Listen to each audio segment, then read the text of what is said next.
Hi, everybody. Welcome to the Jimmy Dore Show. We have special guests with us. You know, the progressive fighter from Florida who's going up against Debbie Wasserman Schultz. He's running as an independent against Debbie Wasserman Schultz in this November's election for the 23rd District, Congressional District. It's Tim Canova. Hi, Tim. How are you? Hi there, Jimmy. Thanks. Why are you running? What is your big three things? So certainly I'm running for the same reasons I was running 2 years ago, that this country has been heading in the wrong direction for a while. I've been a law professor for most of the last 20 years, and I've seen really through the eyes of my own law students and a lot of my own friends in my generation that this feels to most people like year 10 of a Great Depression since the financial crash of 2008. It's been a very trickle-down recovery, and very little has trickled down. So what I stand for is a New Deal agenda, not just Medicare for all, but jobs for all. This is what Franklin Roosevelt's New Deal was about. We need a public sector that's on steroids, that's very well funded. And I think that's what really the main type of conflict is in our politics today. We've seen too many years of the public sector being starved on fiscal austerity. And when you starve the public sector like that, it leads right into privatization. And we see this happening in South Florida. I know it's been happening in California and elsewhere. They've privatized so much. The public schools K-12 are being privatized. The transit systems, the water works and sewage works, even the election counting systems are already privatized when you have private software vendors that are counting the votes. And then in California, who's fighting your forest fires? Those are private companies now. So there's always perverse incentives when you've got privatization of essential public services. The public ends up with worse service, higher paying for those services, while some big companies make a killing doing it in the process. So we also, of course, stand for campaign finance reform. I've never taken a penny in both campaigns from any corporate interest whatsoever. It's all small donations online at timcanova.com. And we need to fix up this election system. Election integrity is really a central feature of this system. It's been unfortunate that Bernie Sanders and a lot of other folks have swept the 2016 election frauds under the rug. Yes. And I think that just normalizes this kind of election rigging. So we're not going to get Medicare for all if you've got rigged elections. And this has got to be central to any progressive agenda. 100% hand-marked paper ballots counted by hand in public with backup audit systems with open software.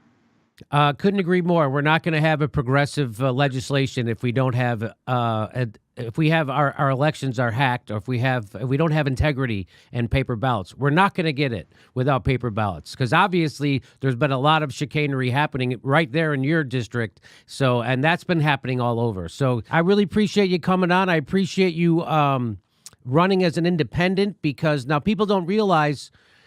Maybe they don't, maybe they do. If you watch the show, you know that Tim was cheated in the last election, and a federal judge agreed with him, and then he thought we would get a new elections commissioner, and we didn't, because the fix is in. The right and the left got the same donors, and they came together to screw Tim, so he's running as an independent, and we're all for that. We're all for him running as an independent. Now, you have an election conference coming up on Monday. Tell me what's that about, Tim? Yeah, it's a conference called Let Me Vote, Count My Vote. And we've got some of the nation's leading election integrity activists and experts who are coming here to Hollywood, Florida, along with some top recount lawyers. And why are they coming here? Well, they've really focused on our district because they studied what happened in the last campaign. And you mentioned it.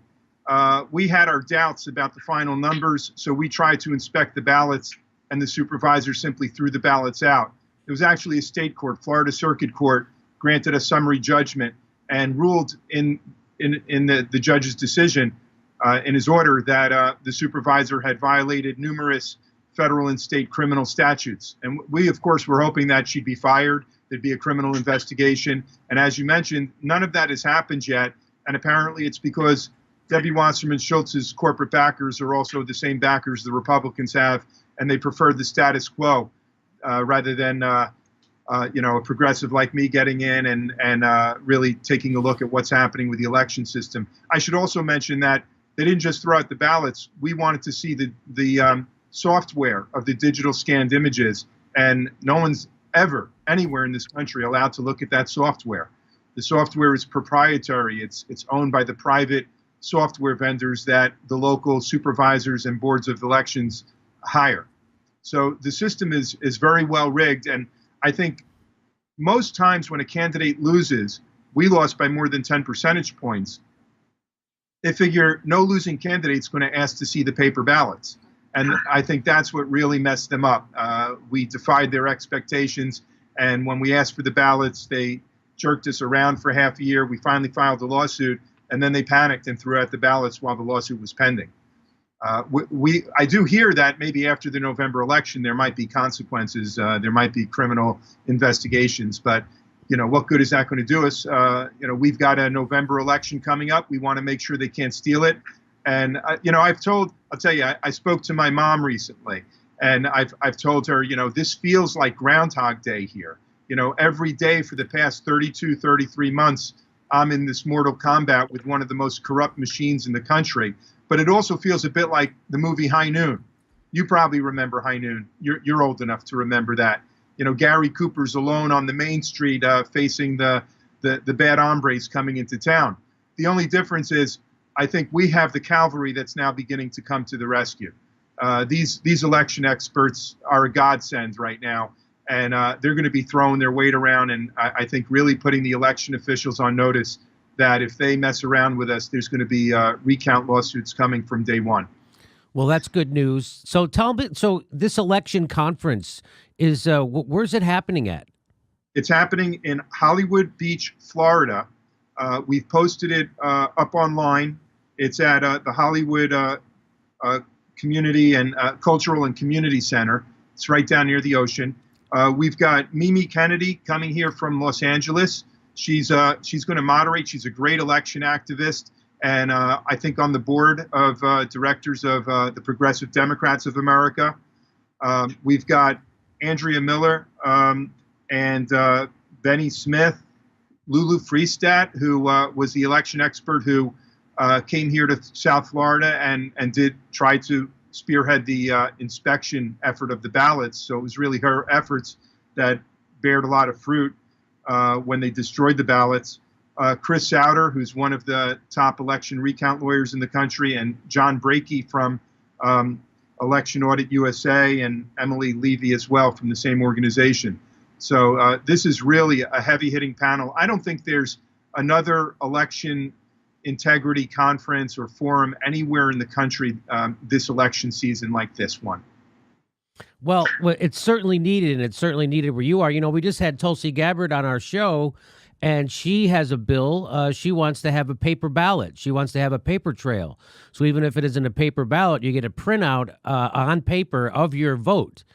And when they do that, of course, there's a lot less complaints about the vote. That's what we found. So exactly. And I'm supportive of Tulsi's bill. I wrote about it some months ago when she first introduced it.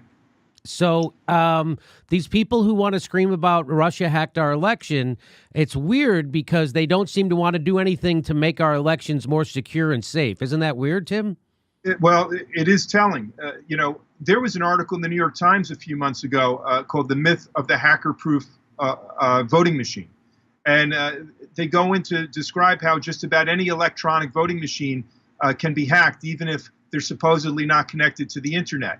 So if these machines are inherently vulnerable to hacking from Russians or Chinese or from our own intelligence agencies or big corporations, then why don't we have a paper ballot system? Again, the reason why is because the establishment doesn't want it. And now I think we are free to speculate as to why they don't want it, because it doesn't make any sense that they don't want it. And I should just mention that we had a primary here recently, and our campaign was canvassing at a dozen early voting sites and primary day sites just to let voters know that we're running for the same seat as an independent. And it was a very exciting time because so many of the voters were well aware of our campaign. They were well aware that we'd been fighting against this corruption for the last couple of years. Debbie Wasserman Schultz's name recognition works against her. She's very unpopular here in the district. And then the supervisor of elections messed up the primaries here in Broward County. They found 5,000 ballots the day after the election. It reversed a judicial election result. There's a bunch of school board candidates who were associated with the families of the Parkland shooting victims. They thought they were winning. Somehow they lost mysteriously. And it's what I predicted. When you get away with throwing out paper ballots, it undermines the public's faith and confidence in the election system.